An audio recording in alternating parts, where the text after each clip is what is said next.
Hey guys, welcome to another blog. আপনারা সকলে কেমন আছেন? আশা করি সকলে ভালো আছেন এবং সুস্থ আছেন। আমিও একটুখানি ভালো আছি, আর তেমনও ভালো নেই, কারণ বিয়ের আর একটা দিন বাকি আছে। আর এরই মধ্যেই আমাকে দুটো ব্লগ ছাড়তে হবে, কারণ পেন্ডিং দুটো ব্লগ পড়ে আছে, ওগুলোকে ছাড়ার দায়িত্ব হচ্ছে আমার। তো কিছু করার নেই, জমা হয়ে আছে যখন, তো মানে আপনাদের সঙ্গে তো শেয়ারই করতে হবে।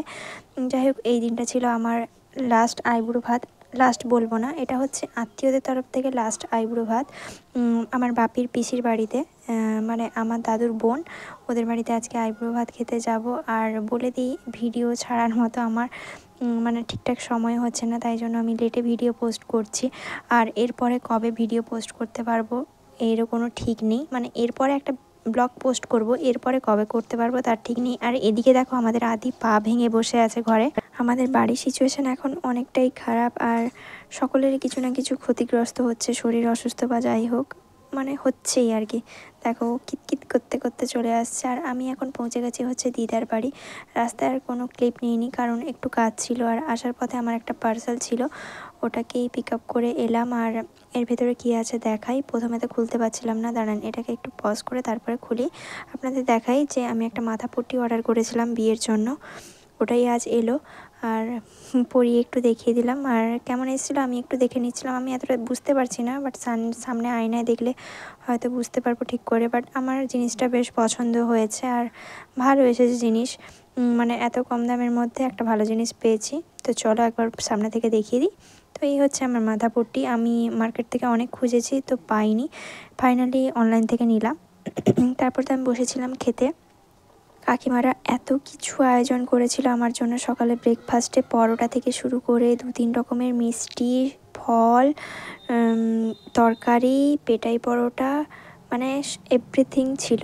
বাট আমি এতটা খেতে পারিনি, একটুখানি খেয়ে রেখে দিয়েছি। আর এই সময়টা না, মানে এতটা খাবো খাবো করেও আর খাওয়া হচ্ছে না। আর আমার শরীরটা কিছুদিন ধরেই একদম খারাপ ছিল, তো তাই জন্য আর খাওয়া দাওয়ার চাহিদাটাই মিটে গেছে। আর এদিকে দেখো বনিকে, ও কিছুতেই ক্যামেরার সামনে আসতে চায় না, তো ওর মা ফোন নিয়ে দৌড়াচ্ছে।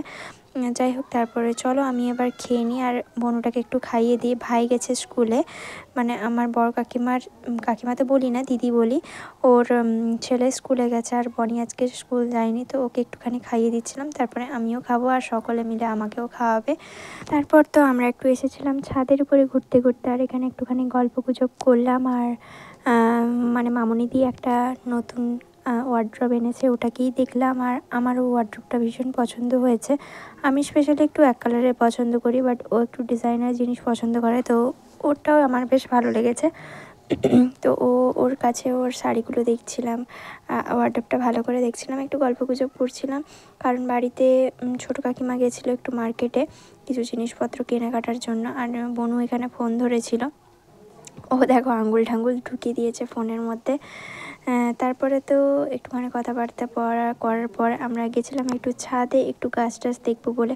আর আমার গাছ দেখতে ভীষণ ভালো লাগে, আর দিদাদের বাড়িতে অনেক রকম এখানে গাছ লাগিয়েছে। আগেরবার যখন এসেছিলাম এই গাছটা অনেক ছোট্ট ছিল, এখন তো এর মধ্যে ভীষণ সুন্দর সুন্দর ফুল ধরেছে। আর ফুলটা এত পাতলা, হাতে নিলেই যেন মনে হচ্ছে ফেটে যাবে, তো ওই কারণে গাছেই থাক, সুন্দর লাগছে। তারপরে এসেছিল হচ্ছে আমার জন্য একটা নতুন শাড়ি, যেটা আমি বসবো আইবুড়ো ভাত খেতে, মানে এটা পরে। যাই হোক, শাড়িটা আমার ভীষণ পছন্দ হয়েছিল, আর শাড়িটা পরে দেখাবো আপনাদের কেমন লাগছে। তো বাজার থেকে আরও অনেক কিছু এনেছিল আমার জন্য। তার মধ্যে কিছু ফুল ছিল, মালা ঘুমসি, যেগুলো লাগে মানে আইবুড়ো ভাত খাওয়াতে, আশীর্বাদ করতে, ওগুলোই এনেছিল। তো ওগুলো খুলে খুলে দেখছিলাম, আর সকলে মিলে একটু গল্পগুজব করছিলাম। আর এই দেখো আমার ছোটো কাকিমা, আর ও হচ্ছে ওর বান্ধবী। তারপর চলো আমিও পরে এবার রেডি হয়ে গেলাম, আর একটু এদিক ওদিক করে দেখিয়ে দিচ্ছি কেমন লাগছে আমাকে। তারপর আমি বসলাম আইবুড়ো ভাত খেতে, আর এখন আমার আশীর্বাদ পর্ব শুরু হবে। তো আগে একটু আমাকে দেখিয়ে দিল ভালো করে ক্যামেরাতে, আর আমার এই শাড়িটা পরে আমাকে কেমন লাগছে ওটা অবশ্যই কমেন্ট করে জানান। আর এদিকে দেখুন সব কিছু রেডি হয়ে গেছে, শুধু আশীর্বাদের পর্ব চালু হবে।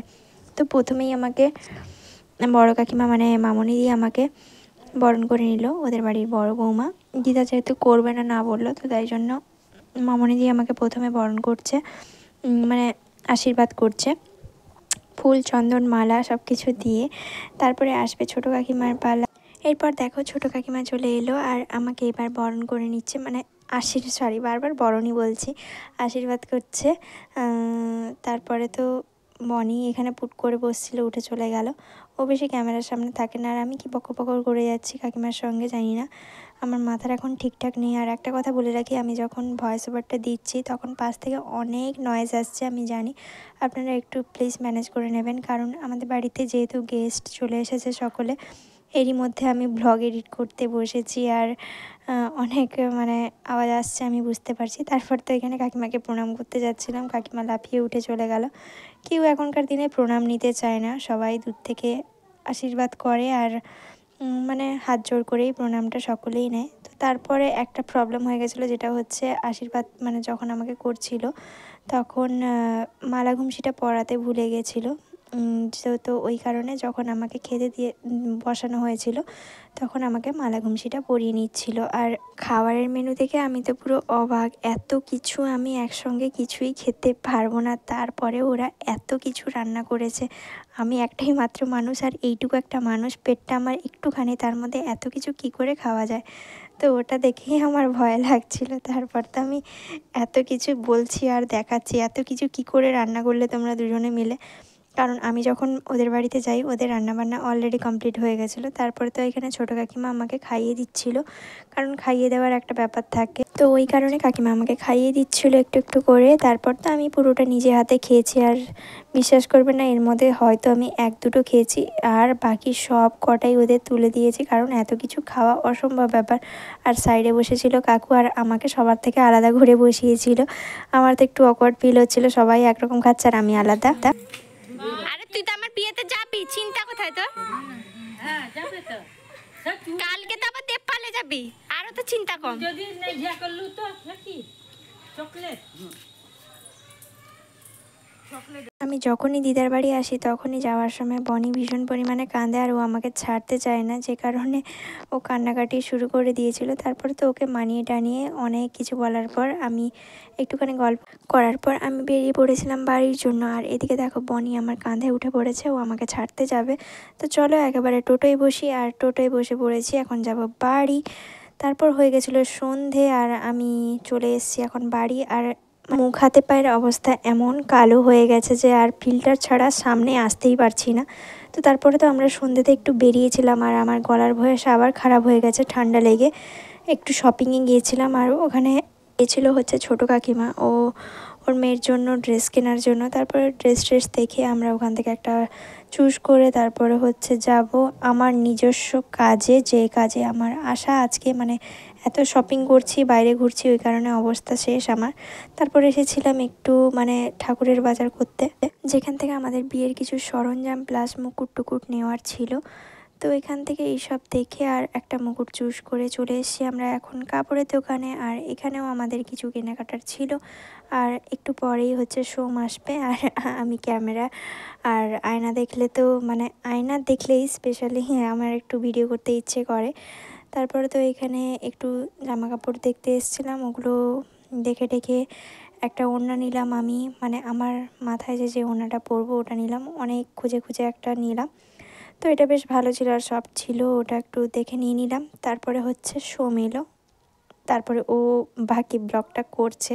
তো দেখো ওর ব্লগটা, ওরা তো রীতিমতো মানে ওর বন্ধুরা তো রীতিমতো মানে লজ্জা পাচ্ছে, তারপর জোর জবরদস্তি করে হয়তো ক্যামেরার মধ্যে ঢোকাচ্ছে। আর ওরও কিছু কেনাকাটা ছিল, তো মানে ওর জন্য স্পেশালি কিছু কেনাকাটা ছিল, তো ওগুলো ওকে দেখিয়েই চুজ করে কিনলাম। আর ও যেটা চুজ করেছিল আমার বেসিক্যালি ওটা মানে পছন্দ হয়নি, তারপরে ও মায়ের পছন্দ নিল।